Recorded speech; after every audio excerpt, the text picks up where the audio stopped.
Nottingham Forest have come back from the dead. They were looking like they have been defeated. They were not in the game at all, and Murillo somehow saved them from nowhere. Whatever you can call it, interception, tackle, clearance, whatever he did, last ditch defending. And actually, when I was watching it, I was absolutely lost. I had given up hope 5 seconds before Murillo made that clearance, because I just sort of had this feeling that Manchester City are going to score and it is going to eventually happen. Semenyo came in close with that free kick, and then they were just knocking on the door. Some saves from Cells, and then this clearance. This is a huge clearance for Nottingham Forest, of course, because all we are interested in is the relegation battle. But the small matter of the title race also is there, and it could have huge implications on that as well, because Arsenal Football Club who are not playing that well and who I support, and I am absolutely sulking throughout the game that why can't we string two passes together? What is happening here? What is happening there? But one thing Arsenal Football Club have is a good defense, and Declan Rice in front of that defense. So they guard their goal well enough. They hold on to their lead, and Manchester City just concede two beautiful goals. Elliot Anderson, what a beautiful footballer. Both of these midfielders, I think they should both be given MBE. They should both be given spots in the World Cup team, and I think these two also deserve a spot in the Hall of Fame nominations or whatever you have. So yeah, that is what I think about Nottingham Forest and these two midfielders today. But what about Erling Haaland? Two dives, two times trying to fool the referee. Do you want a red card or what? And Jacob Ramsey got a red card in the Manchester United game for doing the same thing, but Erling Haaland didn't. But what Manchester City fans are doing is complaining about referee not giving penalty. Now, I don't care if that was penalty or not. Personally, for me, the Haaland one was not a penalty. But if even if it was, who cares? Manchester City fans need to know how it feels when the referee doesn't give all the decisions to you. And then what happens? Rodri scoring that second goal, it was all the nightmares were coming back that he is going to guide them to another league title, and they are going to clutch it, and they are not going to drop any points from here on.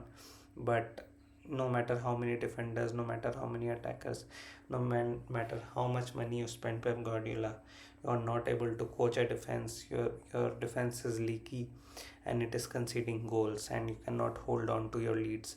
So you're dropping points, and you cannot afford to drop a single point from here. And because one more game where you draw or lose that game, Arsenal are not going to drop points in three of their last eight fixtures. So it is looking absolutely, it is looking very good for Arsenal Football Club. Let's say that.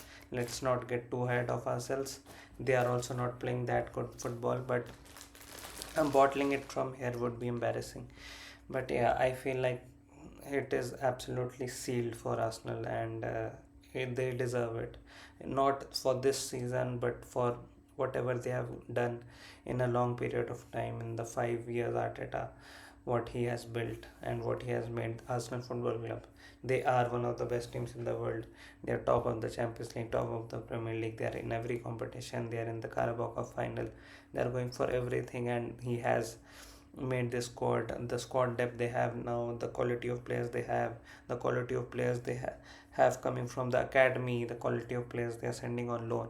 The whole institution is working pretty well, and they deserve it. They deserve it. Long time coming, and once they get a Premier League title, the Premier League, and all the other fans need to be scared, because once this team gets over that hurdle and stops playing football in a very timid manner, scared manner, this team is going to shine, and it is going to shine bright, so bright that I don't think Pep Guardiola will survive another season here in the Premier League.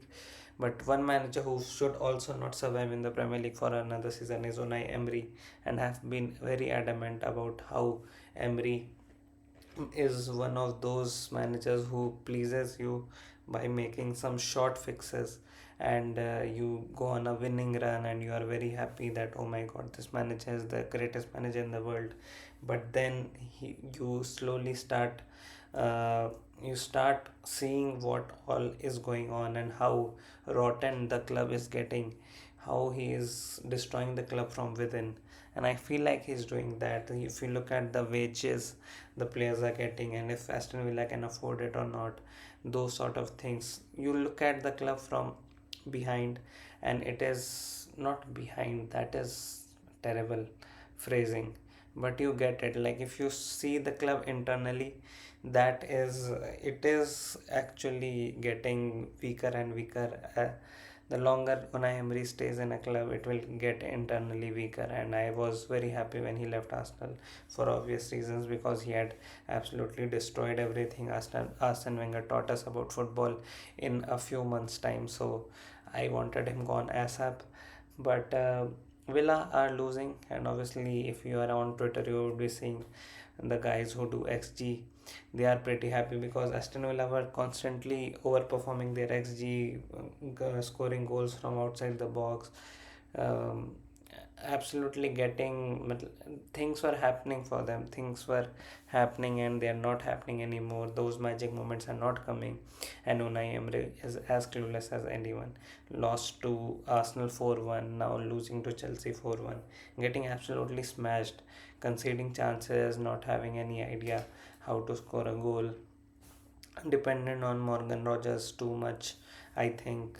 Sometimes Watkins plays, sometimes some other striker plays, not sure about that situation. Martinez is absolutely awful as a goalkeeper, as a human, as a entity in this world.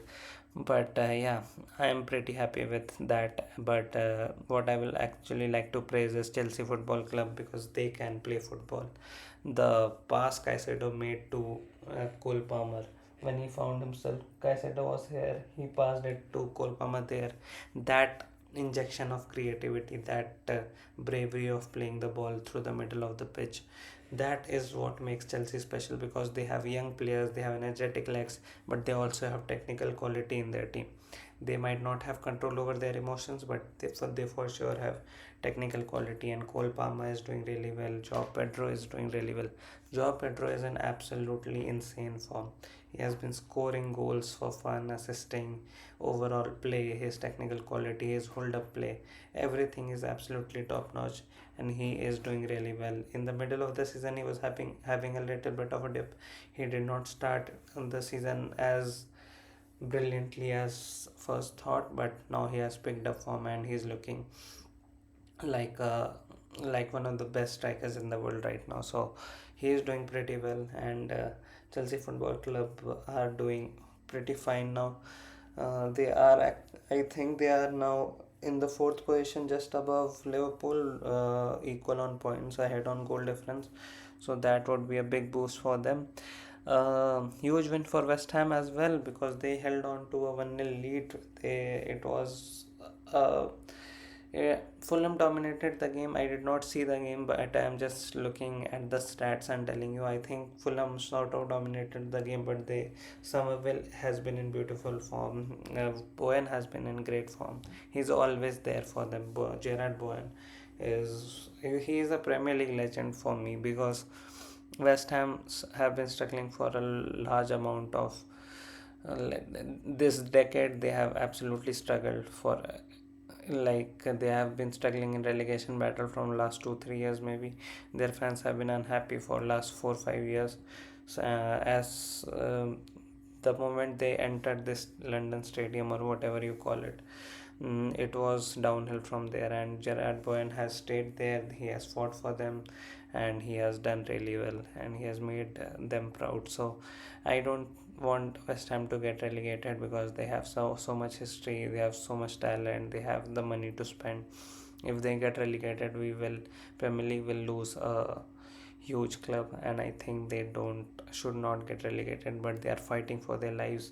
They might drag Tottenham Hotspur to the relegation battle now fully, because if Tottenham don't win tomorrow, they will certainly find themselves 2 points away at least from the relegation zone, and one more loss, one more game. I don't know if Tottenham and West Ham play each other, but that could actually be the relegation, the team that loses gets relegated battle. So very interesting. Premier League is forming all the battles. The top four battle is very interesting. The title race is very interesting. The relegation battle is also heating up now. So beautiful, beautiful time to be an Arsenal fan, and obviously, any time to be a Spurs fan has never been beautiful. So I will hope they seek therapy, they change their mind and switch to the right North London club. But yeah, the only club that is top of the Premier League in London is Arsenal Football Club, and I think they are going to be at the top by the end of this season. So hopefully, Arsenal Football Club win the Premier League. This is supposed to be unbiased, maybe, but I cannot hide my emotion. I am actually very ecstatic right now, and yeah, a brilliant game week of football. Wolves beating Liverpool yesterday. Wolves, and how they can actually survive if they win all their games. They might survive as well. They might get if they win all their remaining 8 games, they will get 40 points. I think 40 points should be enough. I don't think Spurs are getting to 40 points. So maybe they are going to go on a crazy run because they drew to Arsenal, they have beaten Liverpool, and they actually go toe to toe with these teams, and they don't look inferior. The moment their season changed when they came to the Emirates Stadium and held on to 1-1, but they conceded a goal in the last minute, and obviously that could be very discouraging. But their performances have just gotten better and better and better. Their stadium still looks lively. When they scored that winner, it was ecstatic. Everyone was celebrating, so they were pretty happy. But yeah, looks things look it looks like they are going to get relegated, but still, maybe anything can happen. You never know. So yeah, let's see what happens, and I'll see you when another Premier League game week is around the corner. Bye.